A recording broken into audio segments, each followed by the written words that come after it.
This is the video review of the Stratoforce Megazord from Power Rangers Lost Galaxy, also known as the Steel Starbeast GigaPhoenix from Seijuu Sentai Gingaman.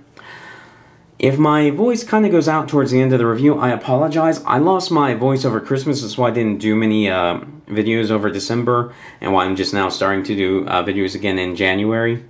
But anyway, back to the review itself. I have admired this set from a distance for a really long time. I've wanted it for quite a while, because I think the way it goes together is kind of neat, and the theme of it is kind of fascinating. But in person, it's not as nice as I hoped it would be. And part of the reason for that is because the set is just so dark. The blue is very dark, it's got black all over it, it only has a couple yellow and gray highlights. It's just very hard to actually see the figure in person unless you have great lighting like I have right now for my video setup.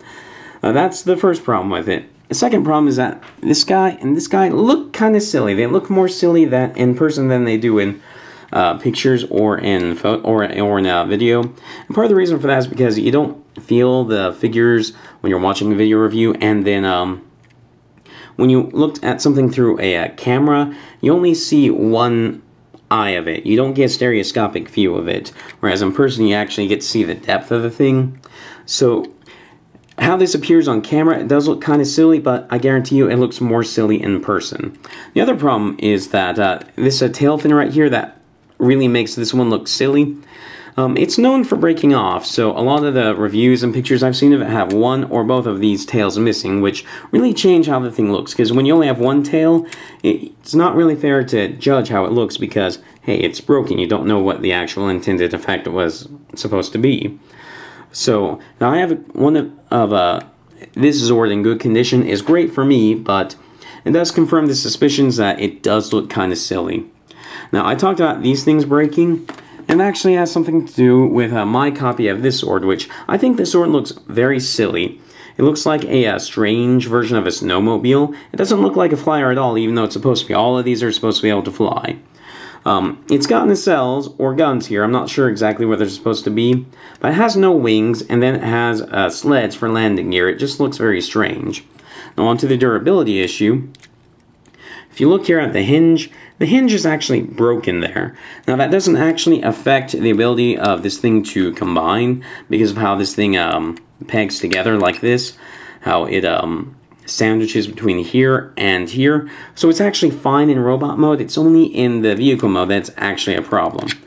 Now the reason for it breaking is either because this is very old, which is very possible, but that means that all of these things are likely to break, or it's a gold plastic syndrome plastic, which I think is also likely because this thing was released when GPS was very prevalent, and it has a metallic flake content, and it's already broken once, and these tail fins are known for breaking. So if you buy this guy, be very careful with him. I think he's probably very fragile. Now, I haven't had anything break on me since I got him, but it is a possibility. Now, anyway, the actual combination sequence for this guy is very neat. I will start with this guy since I already have him in hand. What you want to do is you want to take the legs here, you want to bring them back until they snap into place, and then you want to take these things and you want to make sure that they're all the way in place, and then you will press down on the cockpit and that will lock them into place. Then you will fold these down, split the legs apart, the thighs apart, and this is the pelvis. And I actually like how this looks right here. It's a very armored and robotic, but still somewhat elegant looking pelvis area. Next thing we want to do is mess around with the leg bits. What you want to do, and this is actually kind of neat, you will pull this out, which will detach this from here and pop it up, fold the foot forward, and then collapse it back into place. And that's a very neat foot transformation, I think. Then you'll just fold the wings back and plug the thruster area here onto the nacelle port here, and there's one leg. Do the same thing over here. Pop this out, pop this up, push this back in, and collapse the wings. And now we're starting to get the robot mode here, and this is actually pretty neat. Next thing we want to do is we want to take this guy, and this guy's got kind of an interesting transformation with the arms. See, these things right here are the arms, but they're parts formers. And that's kind of a shame. It doesn't quite make sense. I feel like they could have done something where like these thrusters back here could have lifted away from the arm, from the hands or something, but the way it ends up working actually has kind of a neat gimmick here, where you see how the thruster here is spring-loaded. That means that if you press down on this and the latch from the arm, it will actually launch like a missile. So do that to this side again and the other side. And then what you'll do is you will rotate the arms down, and then you'll press up on the cockpit, which will reveal the head. Now I will say, I am missing the helmet for the head. If you look at the Centaurus Megazord, he really kind of needs his helmet. I don't feel like the Stratoforce Megazord actually needs the helmet. I think it looks good as it is. Now if I had the helmet, it would look like a falcon or something, and it would look pretty neat, but without it is okay. I feel like it's an accessory that enhances it, but isn't necessary. Then what you will do is you will take these tabs right here and clip them into here. And then we are almost done. All we have left to do is take this guy, fold up his wings, pull it out, put it over his head, and then you'll snap it into place. But I do want to point out that the tab right here is very tiny. Most tabs I see are actually around 2 or 3 millimeters. This is easily just 1 millimeter. And that means that the clip here is also very tiny and potentially fragile.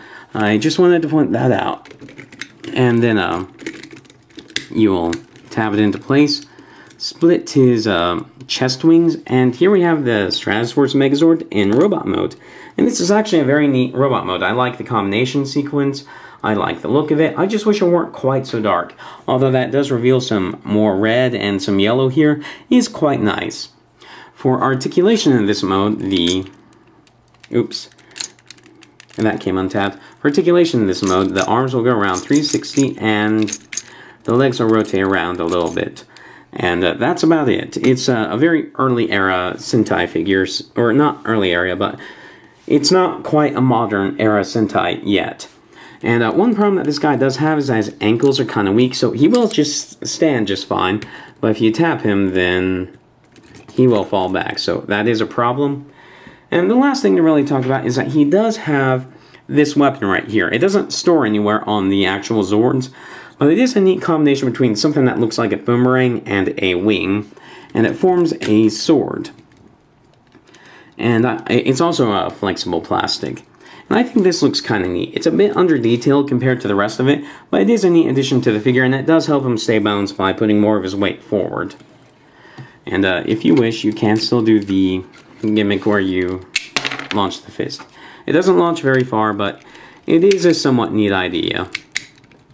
Anyway, this has been the video review of the Stratoforce Megazord, or the Steel Starbeast GigaPhoenix. I hope you've enjoyed it, and thank you for watching. If you like my reviews of my Transformers, my Power Rangers, and my Macross figures, anything like that, please subscribe. I'll do plenty more of them. Be sure to click the Facebook link down below to see our Facebook page. Thank you for watching.